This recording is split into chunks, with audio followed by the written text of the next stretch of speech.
People say a mother's love is unconditional, but what if the person who gave you life was the one who made you feel worthless?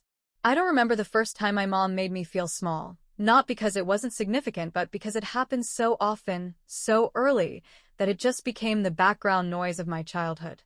To the outside world, she was a strong woman, witty, well-dressed, always in control. The kind of mom who brought homemade cupcakes to school events and insisted on perfect manners at the dinner table. But at home, her strength was something else entirely. It was a weapon, and I was the easiest target. "You're not going to wear that, are you?" she'd say with a raised eyebrow whenever I tried something new with my clothes. I was 8 when I started hiding my favorite shirt in the back of the closet, the one with little stars on it, because she said I looked like I was trying too hard. By 10, I had learned the art of shrinking. Not just physically, in the way I sat with my arms crossed tightly over my chest, but emotionally. I shrank my voice, my opinions, my joy. Because anything too loud or too different invited criticism. "You were better at piano last year. Are you even practicing? Other girls your age already know how to do their hair. Why don't you care about how you look? She's not like your cousin Sarah. Sarah is so elegant." There was always a comparison, always a dig, and always that lingering message beneath it all. "You are not enough. And you probably never will be." I used to wonder why my stomach hurt so often, why I bit my nails until they bled, why I always felt like I was trying to earn something invisible, her approval, her affection, her eye contact. Just a hug that didn't feel stiff and forced. But the real damage wasn't the words themselves. It was the confusion. The way she delivered them with a smile. The way she told me, "I'm just trying to help you," or "I don't want you to embarrass yourself." That was the cruelest part, the packaging. Her abuse was wrapped in concern, disguised as motherly love. When I cried, she would say I was being dramatic. When I succeeded, she would find a way to make it smaller. "Well, it's not like you're going to do this forever." Or, "Let's not get carried away. One good grade doesn't make you smart." I clung to her crumbs of kindness like they were gold. A random compliment, "Your makeup actually looks decent today," could fuel me for a week. I lived for those rare moments, hoping they meant she was changing, that maybe this time I was finally becoming the daughter she wanted. But deep down, I felt broken, like my worth was something to be measured and approved by her. And I was always falling short. I didn't call it abuse back then. I didn't know you could be abused by someone who never laid a hand on you. I just thought I was the problem. I used to believe her when she said it was just tough love. She'd say it like a badge of honor. I'm not one of those coddling moms. I tell it like it is. "You'll thank me one day." But it never felt like love. It felt like being under a microscope all the time, like nothing I did was ever quite right. I remember once, in 6th grade, I brought home a painting I'd made in art class. It was this big, bright canvas full of messy colors. I had poured my whole heart into it. I was proud, maybe for the first time that year. When I showed it to her, she barely looked at it before saying, "You call this art? Looks like you spilled something." I stood there holding that painting like it was a dead bird in my hands. And she laughed. "Don't be so sensitive. If you're going to make things, you better learn how to take feedback." She made it seem like she was preparing me for the real world, like she was doing me a favor. But the truth is, she was my real world. And her words were the ones that stayed with me long after teachers praised my work or friends told me I was talented. Her voice was louder, meaner, closer. That's the thing no one tells you about emotional abuse. It becomes your inner voice. Even when the person's not around, you still hear them. You still flinch inside when someone compliments you, because part of you doesn't believe it. In high school, I became obsessed with being perfect. Straight A's, clean room, polished look, never any drama. I wasn't trying to be the best. I was just trying to avoid her disappointment. Because when she was disappointed, the whole house felt like it caved in. She'd go cold, withdraw for days, slam cabinets just a little too hard, talk about me like I wasn't there. She's always so moody. I don't know what's wrong with her. She's lucky she even has a roof over her head with the attitude, she gives me. I don't know how I ended up with such a lazy daughter. Lazy. That word haunted me for years. I could be up until 3 a.m. studying, organizing my closet by color, baking a cake from scratch, and if I forgot to take out the trash, she'd look at me and sigh, so lazy. No matter how hard I tried, I never felt like enough. But the worst part? I thought this was normal. I thought all moms acted like this behind closed doors. That all daughters walked on eggshells. That this was just how love felt. It took me a long time to realize that love shouldn't make you feel like you're constantly auditioning for it. I don't think I really saw myself until I was 17. I mean, I saw my reflection, sure, but it always came with her voice in my head. Your nose is too big. You need to lose 10 pounds before prom. Are you really going to wear that with your arms showing? Every trip past a mirror felt like a test I was failing. I started to pick myself apart before she even had the chance. It became a reflex, like flinching before getting hit, even if the hit never came. I criticized myself out loud, so she wouldn't have to. Maybe if I got ahead of it, she'd spare me. Maybe she'd even agree with me and, in some strange way, connect with me. I became my own bully. Looking back now, I realize that's what she wanted. Control without even needing to be in a room. Emotional abuse doesn't always scream. Sometimes, it whispers through your thoughts, disguised as your own voice. It was during senior year that things started to shift. I got accepted into a college out of state, a huge deal for me, since I had spent most of my life feeling like I wasn't smart enough, good enough, or capable enough to do anything big. I remember the moment I opened the letter. My hands shook. I cried. I laughed. For once, I felt proud of myself. I ran to tell her. She looked at the acceptance letter, nodded once, and said, "Well, I hope you're ready to fail. College is harder than high school, and no one's going to coddle you out there." No. No, I'm proud of you. Just more fear, more doubt, more poison. I wanted to scream, but instead, I just nodded and went back to my room. That night, I stared at myself in the mirror and tried to imagine a version of me that she could love. Maybe if I looked different, acted different. Chose à s'affaire majeure. Maybe then I'd be worthy of kindness. But no matter how I twisted the image in my head, I couldn't find her. The girl in the mirror was always a disappointment in my mother's eyes. And over time, she became a disappointment in mine, too. That was the night I promised myself something. If I can't be enough for her, maybe I can learn to be enough for me. It was the first time I considered the idea that maybe I wasn't broken, maybe she was. But the idea felt too dangerous to hold on to for long. After all, I still had to survive in her house for a few more months. So I did what I always did. I shoved the truth down and smiled at her the next morning like nothing had happened. Because survival in that house meant pretending. When I finally left for college, I thought the nightmare would be over. I remember watching the town shrink in the rearview mirror as my dad drove me to campus. My mom didn't come. She said she was too busy and that I'd figure it out like everyone else. But deep down, I think she didn't want to watch me leave, not because she'd miss me, but because she was losing control. Still, I felt a strange mix of hope and guilt. Hope that maybe, finally, I could breathe without her voice in my ear. Guilt because, even after everything, part of me still wanted her to love me, to call me and say she was proud or that she missed me. That maybe now, with distance, she'd soften. She didn't. If anything, the emotional strings just stretched longer. Every call was a trap. You never call your mother anymore. You think you're too good for us now? Must be nice, running away while we're still paying for your food. She found ways to twist the knife even from miles away. The thing is, I still craved her approval. I still found myself dressing up before FaceTime, lying about my grades, exaggerating how together I was. Because somewhere in my mind, I believed if I finally became the person she wanted, she'd reach through the screen and give me the love I needed. But the more I grew, the less I recognized the version of myself I'd created to survive her. I started noticing things like how I apologized constantly even when nothing was my fault, or how I couldn't take a compliment without brushing it off or making a joke. Or how I panicked anytime someone raised their voice, even if it wasn't directed at me.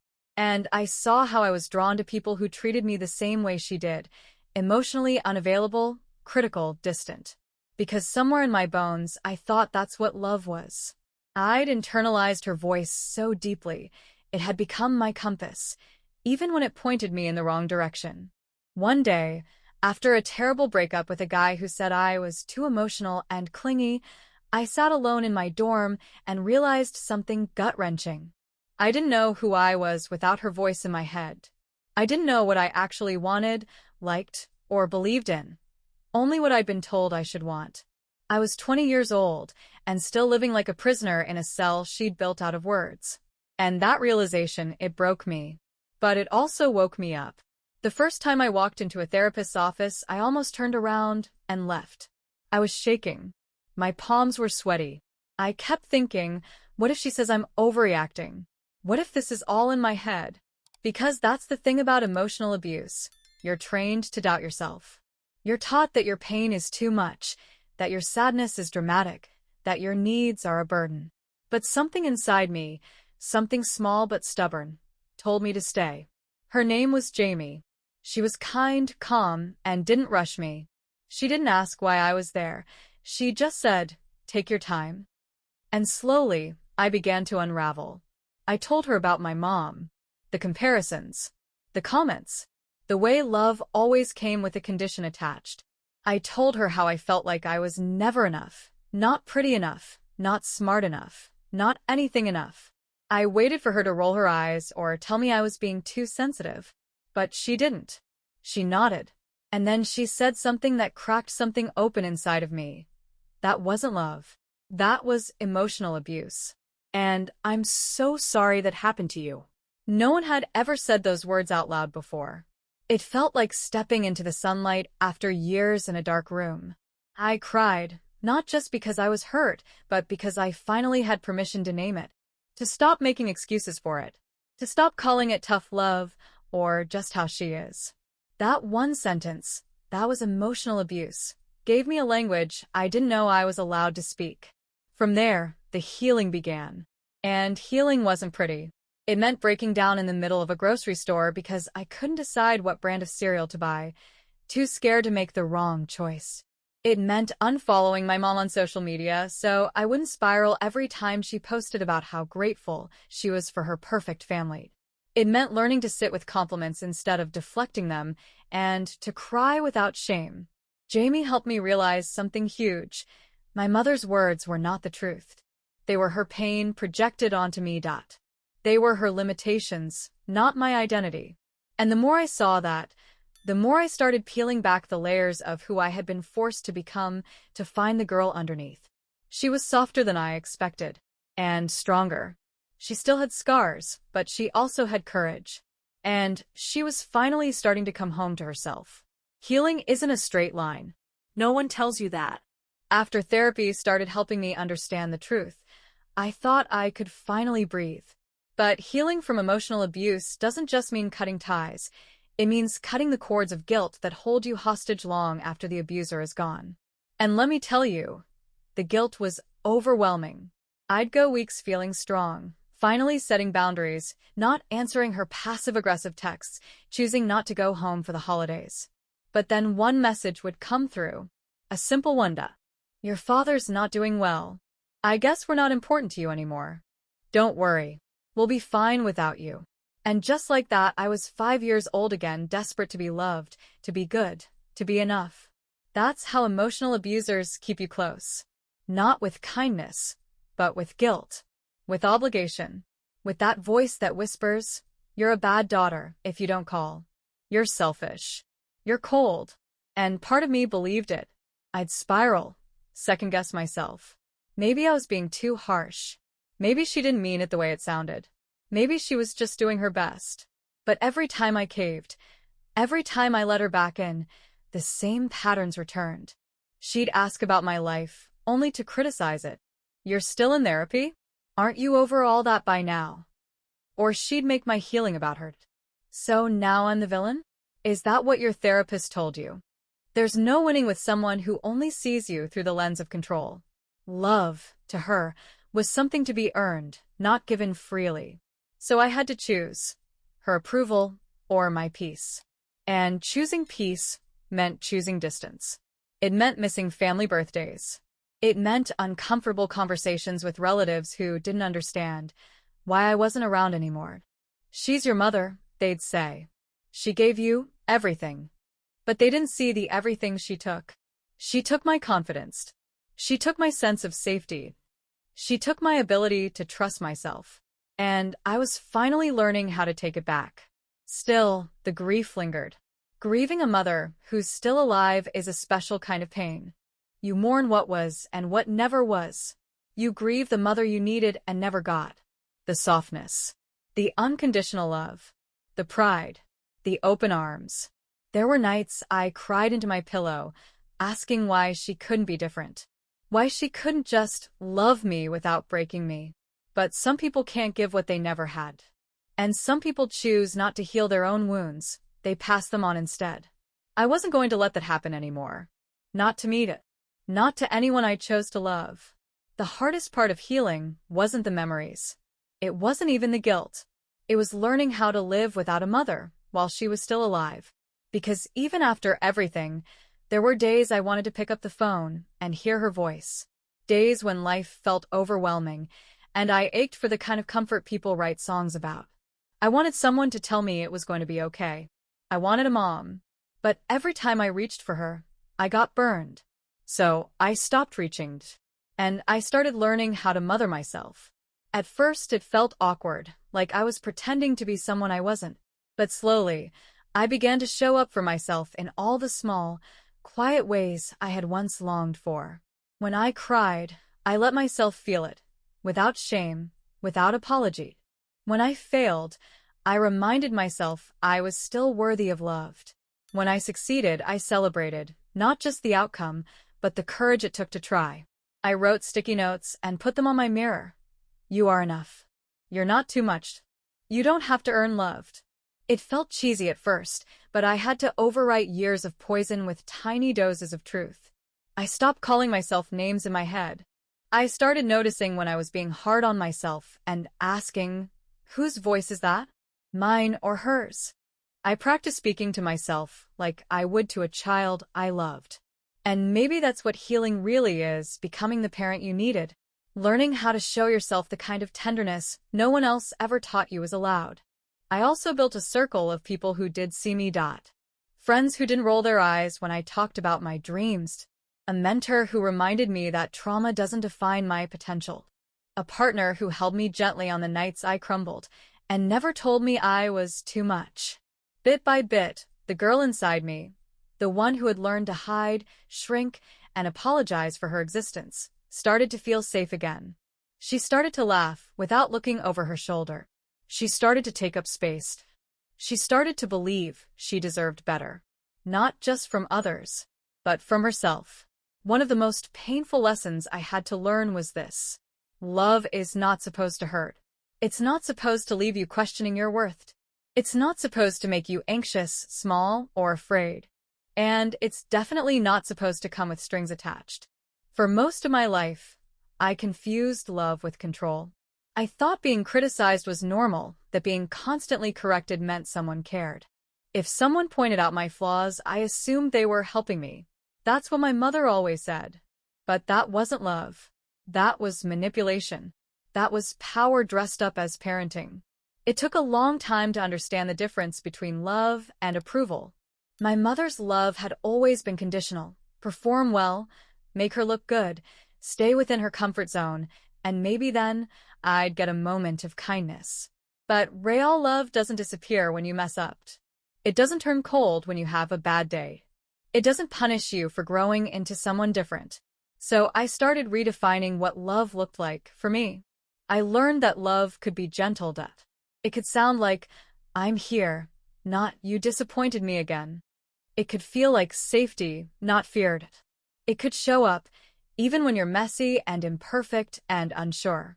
And most importantly, I learned that I didn't need someone else's permission to feel loved. I could give that to myself. I could love the parts of me she always hated, The sensitive parts, the creative parts, the parts that spoke up or cried or dreamed too loud. I could build a life where those parts weren't just allowed, they were celebrated. And little by little I stopped needing her approval. I stopped measuring my worth against her impossible standards. I stopped believing the lie that I was only lovable if I was perfect. I was done shrinking. I was done contorting myself into the version of a daughter she could accept. Because I had finally accepted myself. There's a moment in every survivor's journey when they finally say it, not just in their head, not just in therapy, but out loud. My mother abused me. It doesn't matter who you say it to, a friend, a partner, even just the bathroom mirror, it cracks something open. It breaks the silence that's been strangling you your whole life. For me, that moment came over coffee with my best friend, Maya. We'd known each other since college, but I'd never told her the full story. I always softened it. I'd say, my mom was a little tough, or she's just really intense. I was still protecting her, and maybe in a twisted way, protecting myself from the full weight of the truth. But that day, Maya asked me something simple. Do you think she loved you? And for once, I didn't lie. I stared into my cup for a long time before I whispered, I don't know. If she did, it didn't feel like love. And then, I said the thing I never thought I'd have the courage to say. I think my mother was my first abuser. It felt like my chest cracked open. Maya didn't flinch. She didn't question me. She didn't say, but she's your mom. She just reached across the table, held my hand, and said, I believe you. And I'm so sorry. That moment changed me. Because when you name abuse, you take your power back. You stop calling it normal. You stop excusing it. You stop carrying shame that was never yours to begin with. I realized that day that I wasn't broken. I wasn't weak or dramatic or ungrateful. I was a child who needed love and got cruelty instead. And now, I was a woman finally standing up for that child, finally saying, what happened to me was not okay. And it wasn't my fault. Saying it out loud didn't erase the past, but it did set me free from it. It allowed me to step into a future that I would build, one rooted in truth, in softness, in the kind of love I'd always deserved. I don't speak to my mother anymore. People act like that's a crime. Like cutting ties with the person who gave you life is unforgivable, no matter what they did with that power. But I didn't cut her out to be cruel. I cut her out to survive. To finally grow without being pruned. To heal without being rewounded. To love myself without being told I wasn't worthy of it. And I've learned that I'm not alone. So many of us walk around carrying invisible bruises. We smile at family dinners. We laugh at the stories of our quirky moms. We stay silent when people say, but she meant well, or she did her best. But inside we're aching. We ache for the mother we never had. For the words we never heard. I'm proud of you. I'm sorry. You are enough just as you are. And if you're reading this, maybe you know that ache too. Maybe you've spent years trying to make sense of the confusion. Maybe you still hear her voice in your head when you try to rest, to create, to love. Maybe you still feel like you're never quite enough, no matter how hard you try. Let me say this clearly for you and for the girl I used to be. You are not too sensitive. You are not imagining it. You were emotionally abused. And you deserve to heal. You deserve peace. You deserve love that feels safe, not sharp. You deserve to look in the mirror and see someone worthy, not broken. Healing doesn't happen overnight. Some days, I still hear her voice. Some days, I still feel that urge to earn my worth. But now I catch it. I breathe. I remind myself that I'm free. And I promise you, freedom is possible. You are not the words she used to hurt you. You are not the shame you carry. You are not what happened to you. You are who you choose to become. If this story felt like yours, please know this. You are not alone. And you don't have to carry the silence any longer. Not all wounds are visible. And not all abuse leaves bruises. But it's never too late to heal, to grow, and to become the parent to yourself that you never had. Share your story in the comments. Let's break the silence together. Subscribe for more stories that speak the truth so many of us were never allowed to say. And remember, You are worthy. Always have been. Always will be.